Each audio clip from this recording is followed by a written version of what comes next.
अध्याय 11 सगुण ब्रह्म श्री साईं बाबा डॉक्टर पंडित द्वारा पूजन हाजी सिद्दीक फाल के तत्वों पर नियंत्रण।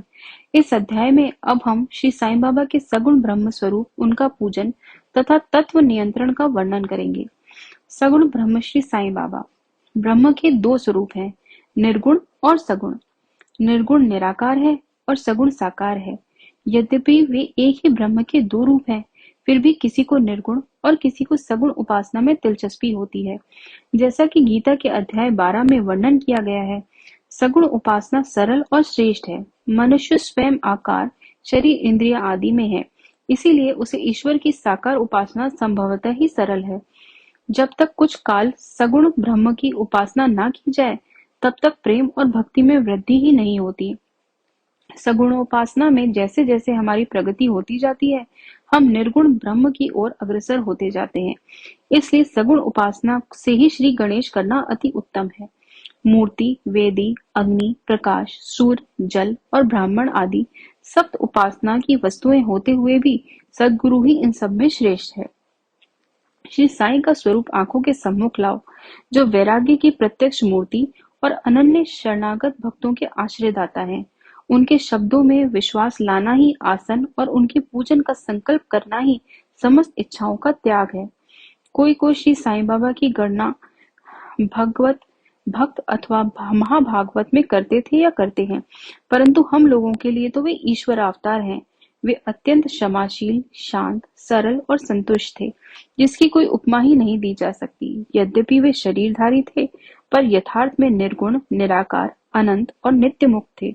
गंगा नदी समुद्र की ओर जाती हुई मार्ग में ग्रीष्म से व्यथित अनेकों प्राणियों को शीतलता पहुंचाकर आनंदित करती, फसलों और वृक्षों को जीवन दान देती और जिस प्रकार प्राणियों की क्षुधा शांत करती है, उसी प्रकार श्री साईं संत जीवन व्यतीत करते हुए भी दूसरों को सांत्वना और सुख पहुंचाते हैं। भगवान श्री कृष्ण ने कहा है कि संत ही मेरी आत्मा है, वे मेरी जीवित प्रतिमा और मेरे ही विशुद्ध रूप है। मैं स्वयं वही हूँ। ये अवर्णनीय शक्तियां या ईश्वर की शक्ति, जो कि सत, चित और आनंद है, शिरडी में साईं रूप में अवतीर्ण हुई थी। श्रुति में ब्रह्म को आनंद कहा गया है। अभी यह एक विषय केवल पुस्तकों में पढ़ते और सुनते थे, परंतु भक्तगण ने शिरडी में इस प्रकार का प्रत्यक्ष आनंद पा लिया है। बाबा सबके आश्रयदाता थे, उन्हें किसी की सहायता की आवश्यकता न थी। उनके बैठने के लिए भक्तगण एक मुलायम आसन और एक बड़ा तकिया लगा देते थे। बाबा भक्तों के भावों का आदर करते और उनकी इच्छानुसार पूजन आदि करने देने में किसी प्रकार की आपत्ति ना करते थे। कोई इत्र और चंदन लगाते, कोई सुपारी, पान और अन्य वस्तुएं भेंट करते और कोई नैवेद्य ही अर्पित किया करते थे। यद्यपि ऐसा जान पड़ता था कि उनका निवास स्थान शिरडी में है, परंतु वे तो सर्वव्यापक थे। इसका भक्तों ने नित्य प्रति अनुभव किया। ऐसे सर्वव्यापक गुरुदेव के चरणों में मेरा बार बार नमस्कार है। डॉक्टर पंडित की भक्ति। एक बार श्री तात्या नूलकर के मित्र डॉक्टर पंडित बाबा के दर्शनार्थ शिरडी पधारे।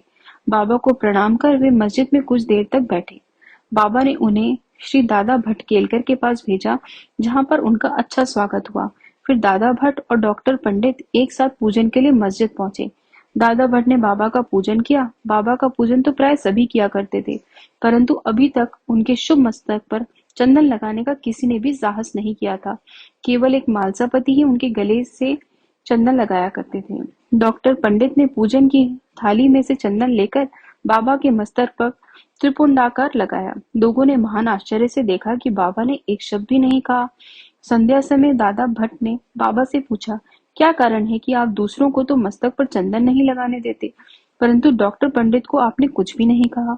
बाबा कहने लगे, डॉक्टर पंडित ने मुझे अपने गुरु श्री रघुनाथ महाराज गोपेश्वर कर को, जो कि काका पुराणिक के नाम से प्रसिद्ध हैं, के ही समान समझा और अपने गुरु को वह जिस प्रकार चंदन लगाते थे, उसी भावना से उन्होंने मुझे चंदन लगाया। तब मैं कैसे रोक सकता था? पूछने पर डॉक्टर पंडित ने दादा भट्ट से कहा कि मैंने बाबा को अपने गुरु काका पुराणिक के समान जानकर ही उन्हें त्रिपुंडाकार चंदन लगाया है, जिस प्रकार मैं अपने गुरु को सदैव लगाया करता था। यद्यपि बाबा भक्तों को उनकी इच्छानुसार ही पूजन करने देते थे, परंतु कभी-कभी तो उनका व्यवहार विचित्र ही हो जाया करता था। जब कभी वे पूजन की थाली फेंक कर रुद्रावतार धारण कर लेते थे, तब उनके समीप जाने का साहस किसी को ना हो सकता था। कभी वे भक्तों को झिड़कते और कभी मोम से भी नरम होकर शांति तथा क्षमा की मूर्ति से प्रतीत होते थे। कभी कभी वे क्रोधावस्था में कंपायमान हो जाते और उनके लाल नेत्र चारों ओर घूमने लगते थे। तथापि उनके अंतःकरण में प्रेम और मातृ स्नेह का स्रोत बहा ही करता था। भक्तों को बुलाकर वे कहा करते थे कि उन्हें तो कुछ याद ही नहीं कि वे कब उन पर क्रोधित हुए।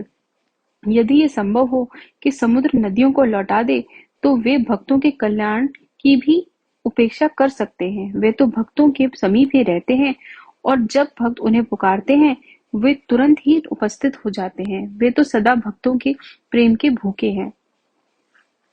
हाजी सिद्दीक फाल्के। यह कोई नहीं कह सकता था कि कब श्री साईं बाबा अपने भक्तों को अपना कृपा पात्र बना लेंगे। यह उनकी इच्छा पर निर्भर था। हाजी सिद्दीक फाल्के की कथा इसी का उदाहरण है। कल्याण निवासी एक यवन जिनका नाम सिद्दीक फाल्के था, मक्का शरीफ की हज करने के बाद शिरडी आए। वे चावड़ी में उत्तर की ओर रहने लगे। वे मस्जिद के सामने खुले आंगन में बैठा करते थे। बाबा ने उन्हें 9 माह तक मस्जिद में प्रविष्ट होने की आज्ञा ना दी और ना ही मस्जिद की सीढ़ी चढ़ने दी। फाल्के बहुत निराश हुए और कुछ निर्णय ना कर सके कि कौन सा उपाय काम में लाएं। लोगों ने उन्हें सलाह दी कि आशा ना त्यागो, श्यामा श्री साईं बाबा के अंतरंग भक्त हैं, तुम उनके ही द्वारा बाबा के पास पहुंचने का प्रयत्न करो। जिस प्रकार भगवान शंकर के पास पहुंचने के लिए नंदी के पास जाना आवश्यक होता है, उसी प्रकार बाबा के पास भी श्यामा के द्वारा ही पहुंचना चाहिए। फाल्के को यह विचार उत्तम प्रतीत हुआ और उन्होंने श्यामा से प्रार्थना और सहायता की प्रार्थना की। श्यामा ने भी आश्वासन दे दिया और अवसर पाकर वे बाबा से इस प्रकार बोले कि बाबा, आप उस बूढ़े हाजी को मस्जिद में किस कारण नहीं आने देते? अनेक भक्त स्वेच्छा पूर्वक आपके दर्शन को आया जाया करते हैं। कम से कम एक बार तो उसे आशीष दे दो। बाबा बोले, श्यामा, तुम अभी नादान हो। यदि फकीर यानी अल्लाह नहीं आने देता है, तो मैं क्या करूं? उनकी कृपा के बिना कोई भी मस्जिद की सीढ़ियां नहीं चढ़ सकता। अच्छा, तुम उससे पूछ आओ कि क्या वो 12वीं कुएं की निचली पगडंडी पर आने को सहमत है। श्यामा स्वीकारात्मक उत्तर लेकर पहुंचे। फिर बाबा ने पुनः श्यामा से कहा कि उससे फिर पूछो कि क्या वह मुझे 4 किश्तों में 40,000 रुपए देने को तैयार है। फिर श्यामा उत्तर लेकर लौटे कि आप चाहें तो मैं 40 लाख रुपए देने को तैयार हूँ। मैं मस्जिद में एक बार बकरा हलाल करने वाला हूँ। उससे पूछो कि उसे क्या रुचिकर होगा, बकरे का मांस, नाद या अंडकोश। श्यामा ये उत्तर लेकर लौटे कि यदि बाबा के भोजन पात्र में से एक ग्रास भी मिल जाए, तो हाजी अपने को सौभाग्यशाली समझेगा। ये उत्तर पाकर बाबा उत्तेजित हो गए और उन्होंने अपने हाथ से मिट्टी का बर्तन उठाकर फेंक दिया और अपनी कफनी उठाए सीधे हाजी के पास पहुंचे। वे उनसे कहने लगे कि व्यर्थ ही नमाज क्यों पढ़ते हो, अपनी श्रेष्ठता का प्रदर्शन क्यों करते हो, ये वृद्ध हाजियों के समान वेशभूषा तुमने क्यों धारण की है? क्या तुम कुरान शरीफ का इसी प्रकार पठन करते हो? तुम्हें अपने मक्का हज का अभिमान हो गया है, परंतु तुम मुझसे अनभिज्ञ हो। इस प्रकार डांट सुनकर हाजी घबरा गया। बाबा मस्जिद की ओर लौट आए और कुछ आमों की टोकरियां खरीदकर हाजी के पास भेज दी। वे स्वयं भी हाजी के पास गए और अपने पास से 55 रुपए निकालकर हाजी को दिए। इसके बाद से ही बाबा हाजी से प्रेम करने लगे तथा अपने साथ भोजन करने को बुलाने लगे। अब हाजी भी अपनी इच्छानुसार मस्जिद में आने जाने लगे। कभी कभी बाबा उन्हें कुछ रुपए भी भेंट में दे दिया करते थे। इस प्रकार हाजी बाबा के दरबार में सम्मिलित हो गए। बाबा का तत्वों पर नियंत्रण। बाबा के तत्व नियंत्रण की 2 घटनाओं के उल्लेख के साथ ही यह अध्याय समाप्त हो जाएगा। पहला, एक बार संध्या समय शिरडी में भयानक झंझावात आया। आकाश में घने और काले बादल छाए हुए थे। पवन झकोर रहा था, बादल गरज रहे थे और बिजली चमक रही थी। मूसलाधार वर्षा प्रारंभ हो गई। जहां देखो वहां जल ही जल दृष्टिगोचर होने लगा। सब पशु, पक्षी और शिरडीवासी अधिक भयभीत होकर मस्जिद में एकत्रित हुए। शिरडी में देवियां तो अनेकों हैं, परंतु उस दिन सहायतार्थ कोई न आई। इसलिए सभी ने अपने भगवान साईं से, जो भक्ति के ही भूखे थे, संकट निवारण करने की प्रार्थना की। बाबा को भी दया आ गई और वे बाहर निकल आए। मस्जिद के समीप खड़े होकर उन्होंने बादलों की ओर दृष्टिपात कर गरजते हुए शब्दों में कहा कि बस शांत हो जाओ। कुछ समय के बाद ही वर्षा का जोर कम हो गया और पवन मंद पड़ गई तथा आंधी भी शांत हो गई। आकाश में चंद्रदेव उदित हो गए। तब सब लोग अति प्रसन्न होकर अपने अपने घर लौट आए। दूसरा, एक अन्य अवसर पर मध्याह्न के समय धूनी की अग्नि इतनी प्रचंड होकर जलने लगी कि उसकी लपटें ऊपर छत तक पहुंचने लगी। मस्जिद में बैठे हुए लोगों की समझ में न आता था कि जल डालकर अग्नि शांत कर दें अथवा कोई अन्य उपाय काम में लावें। बाबा से पूछने का साहस भी कोई नहीं कर पा रहा था।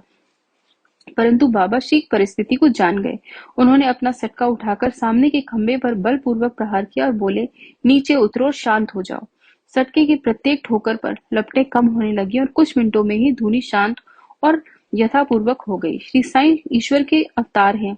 जो उनके सामने नत होकर उनके शरणागत होगा, उस पर वे अवश्य कृपा करेंगे। जो भक्त इस अध्याय की कथाएं प्रतिदिन श्रद्धा और भक्तिपूर्वक पठन करेगा, उसका दुखों से शीघ्र ही छुटकारा हो जाएगा। केवल इतना ही नहीं, वरन उसे सदैव श्री साईं चरणों का स्मरण बना रहेगा और उसे अल्पकाल में ही ईश्वर दर्शन की प्राप्ति होकर उसकी समस्त इच्छाएं पूर्ण हो जाएंगी और इस प्रकार वह निष्काम बन जाएगा।